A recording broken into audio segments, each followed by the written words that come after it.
नंद बाबा के घर जाऊंगे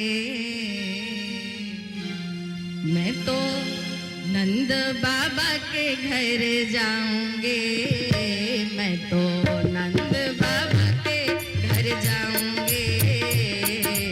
हाँ बधाई लेके आऊंगी, अरे हाँ बधाई लेके आओगे, अरे हाँ बधाई लेके आओगे।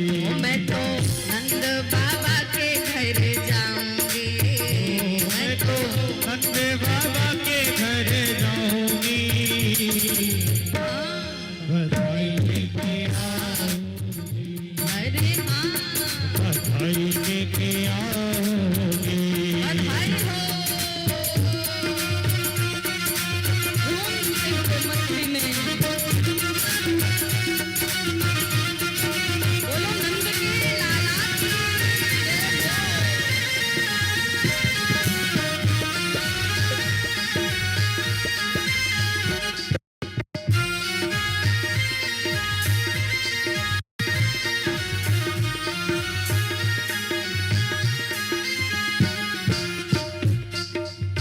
और हो एक ही आस लगे मेरे मन में, आस लगे मेरे मन में, ओ कब पहुंचूंगी मैं नंद भवन में, कब पहुंचूंगी नंद भवन में।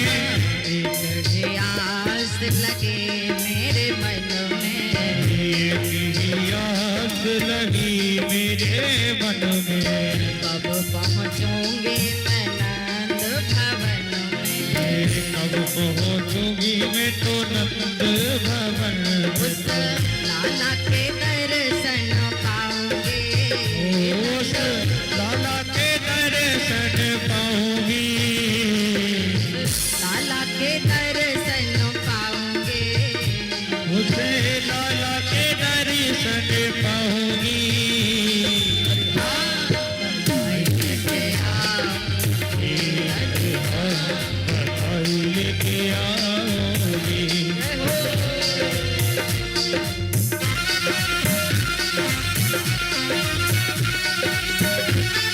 बोलिए नंद के लाला की जय हो।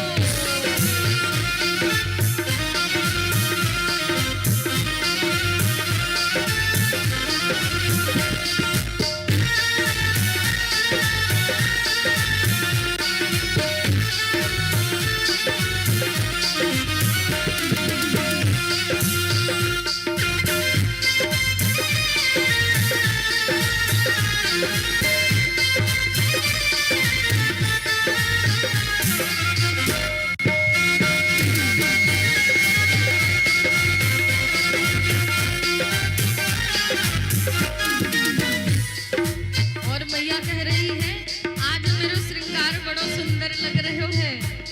अरे कोई मौको तो देखे भी, तभी बार बार अपनो लहंगा पकड़ पकड़ के नृत्य कर रही है कि कोई मेरे लहंगा को निहारे और लहंगा को देखे कि मैया कैसी सुंदर लग रही है। हो गौने में लाई थी जो हरी हरी साड़ी,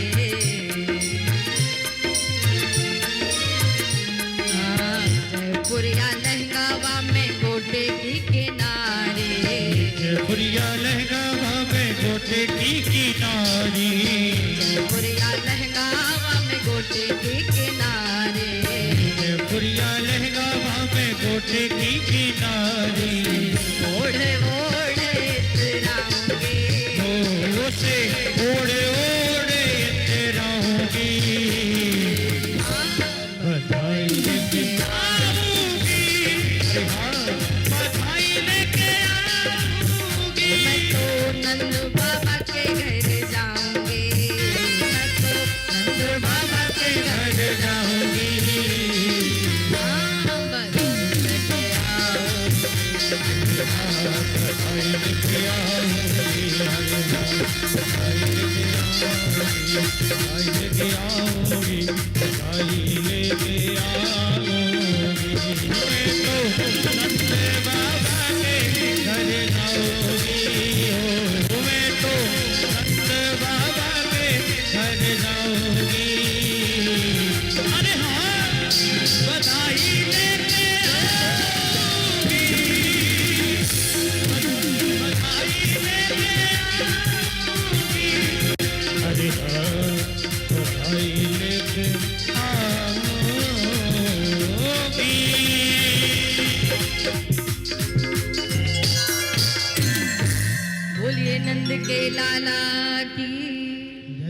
कृष्ण कन्हैया लाल की। मैया आई और जैसे नंद महल में प्रवेश करने लग गई तो वहां तो महाराज दूध दही की होली मच रही है, दूध दही की कीच मच रही है। माखन मिश्री के लड्डू बना बना करके एक दूसरे के ऊपर फेंका जा रहा है, आनंद हो रहा। और मैया आई, जैसे ही मुंह खोले वो बधाई देवे के ताई एक माखन को लौंदा आया और मैया के मुंह में गयो और दांत तो हद नाई की अटक जा, तो सीधे गले में महाराज पेट में पहुंचो, गले से उतर के अब कछु खट्टो कछु मीठो, मैया ने जीभ घुमाई होठन पर चटकार लगायो। भैया जो भी कछु तुमने फेंको बड़ो स्वाद को है, ने का और फेंक दो, कहा मार्यो है कहा फेंक्यो है, सबने बताई मैया तुमको भी लाला के जन्म की बधाई हो। और यहाँ माखन मिश्री दूध दही की होली हो रही है, लड्डू होली हो रही है, माखन मिश्री के लौंदे एक दूसरे को मारा जा रहा है, आनंद की बरसात हो रही। सब गोपियों को खूब नंदरानी बधाई लुटा रही हैं, जिसको जो चाहिए वो दे रही हैं। और इधर अच्छा इधर तो आनंद हो रहा है। मामा जी के यहाँ क्या हो रहा है जरा उधर भी देखा जाए।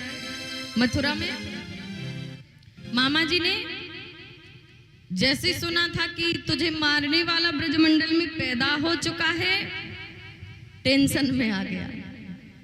कंस ने क्या किया, मीटिंग करना प्रारंभ कर दिया। अघासुर, बकासुर, तृणाव्रत, धेनुकासुर सबको बुलाया, सब असुरों को बुला करके मीटिंग हो रही है। क्या किया जाए, मेरा काल मुझे मारने वाला आ गया, मैं कैसे पहचानूंगा, कैसे खोज करूं, ब्रजमंडल तो 84 कोस का है। वहां पे बकासुर बैठा था। बकासुर कहता है एक काम करो, मेरी बहन बकी को बुलाओ। बकी क्या करेगी, बोले वो उसका कार्य ही है बच्चों को मारना, वो बालकों का खून पीती है, बालकों की हत्या करती है, तो उसी बीच तुम्हारा काल भी मारा जाएगा। कंसेन प्रहिता घोरा पूतना बाल घातने, शिशुश्चारा विघ्नन्ते पुरा ग्राम व्रजादिशो। क्या करना है, बकी को बुलाया, तू क्या करती है, बोली मेरा तो कार्य है पूतना बाल घातनी, मैं बालकों की हत्यारन हूँ, मैं बालकों को मार करके उनका खून पीती हूँ। 2 से 3 दिन के अंदर अंदर जितने भी नवजात शिशु हैं मैं सबको मार देती हूँ। तो तू ऐसा इतना भयंकर रूप लेके जाएगी, तुझे कौन जाने देगा।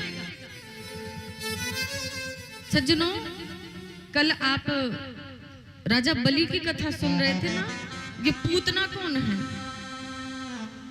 और इसमें इतनी ताकत कहां से है जो स्वयं को कहती है। और सबसे पहले भगवान की छठी है, 6 दिन के हुए लाला तो कह रही है मैं जाऊंगी, इसका इतनी जल्दी कल्याण हो जाएगा। ये राक्षसी कौन है भाई कि जो भगवान अपने छठी के दिन इसको दर्शन देने वाले हैं, जरा परिचय तो कराइए गुरुदेव। राजा परीक्षित ने कहा, तो जानते हैं कल 52 भगवान की कथा सुनी थी ना, दर्शन भी किया।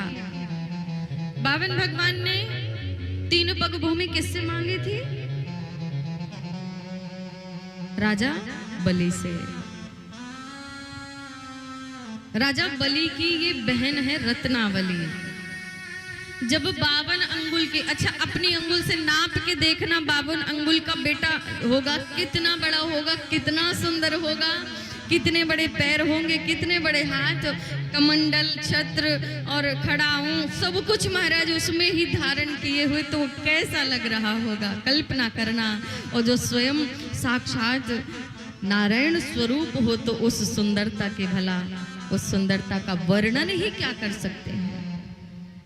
52 अंगुल के थे 52 भगवान, बटुका जैसे गोल मटोल एकदम। और जब वो चल रहे थे तो ऐसे लग रहा था मानो लुढ़क रहे हैं पृथ्वी में। चरण छोटे छोटे नजर ही नहीं आ रहे थे। और उन्हीं चरणों से जब 3 पग भूमि मांगा तो राजा बलि निहारने लगे कि चरण कहाँ है महाराज आपके। और इतने इतने चरणों में अपने 3 पग ही मांगा उन्होंने, लेकिन 2 पग में ही सब कुछ नाप लिया विराट स्वरूप बना करके। वही रत्नावली जब देखने लगी 52 भगवान को तो कहती कितना सुंदर बालक है ये, मन में भाव आया, अगर ये मुझे मिल जाए तो मैं अपने आंचल में इसे ले करके अपना स्तनपान कराना चाहती हूँ, एक माँ की भांति। भगवान तो अगर आपकी इच्छा भगवान के प्रति है तो वो अवश्य पूरी होती है। प्रभु ने कहा तथास्तु, अवसर दूंगा, मैं तुम्हारा दूध अवश्य पीऊंगा, अवसर आएगा। और जब सब कुछ नाप लिया, सब कुछ लूट ले गए भाई का, तो रत्नावली को क्रोध आया। कितना दुष्ट बालक था, देखने में तो बड़ा प्यारा लग रहा था, लेकिन 2 ही चरणों से सब कुछ नाप लिया, भाई को भिखारी कर दे रहा है। अरे मेरा बस चले तो मैं अपने स्तन में जहर लगा करके इस बालक को जहर दे दूं। भगवान ने कहा तथास्तु, चिंता मत करो मौसी, अवसर आएगा। वही रत्नावली पूतना बन करके आई है और आज अपने स्तन में विष लगा करके भगवान को पिलाने का कार्य करने जा रही है। दोनों वरदान हैं, पहला स्तनपान करूंगा, दूसरा जब मैं किसी को स्वीकार करता हूँ, जब मैं किसी का कुछ लेता हूँ तो बदले में बहुत कुछ दे देता हूँ। और मेरी मौसी भले ही मुझे विष लेकर के आ रही है, लेकिन मेरा कार्य है सतगति प्रदान करना। क्यों? क्योंकि कुछ दे रही है मुझे। भले ही आप भगवान के लिए विष तैयार करो, जहर दे करके सोचो कि प्रभु मेरे पास यही है, भगवान कहते हैं तू विष दे रहा है, वो भी स्वीकार है। तूने कुछ तो अपने आप से कुछ 1 पैसा 2 पैसा 10 रुपए 50 रुपए, अरे कुछ तो मेरे लिए खर्च किया, उसके बदले में मैं तुझे कुछ ना कुछ अवश्य दूंगा। और इतना कुछ दे देता हूँ कि फिर मांगने की आवश्यकता नहीं पड़ती। और ये पूतना आज सुंदर सा स्वरूप बनाया है, हाथ में कमल का पुष्प लेकर के चली ब्रज की गलियों में नंद बाबा के महल की ओर। और कार्य क्या करेगी?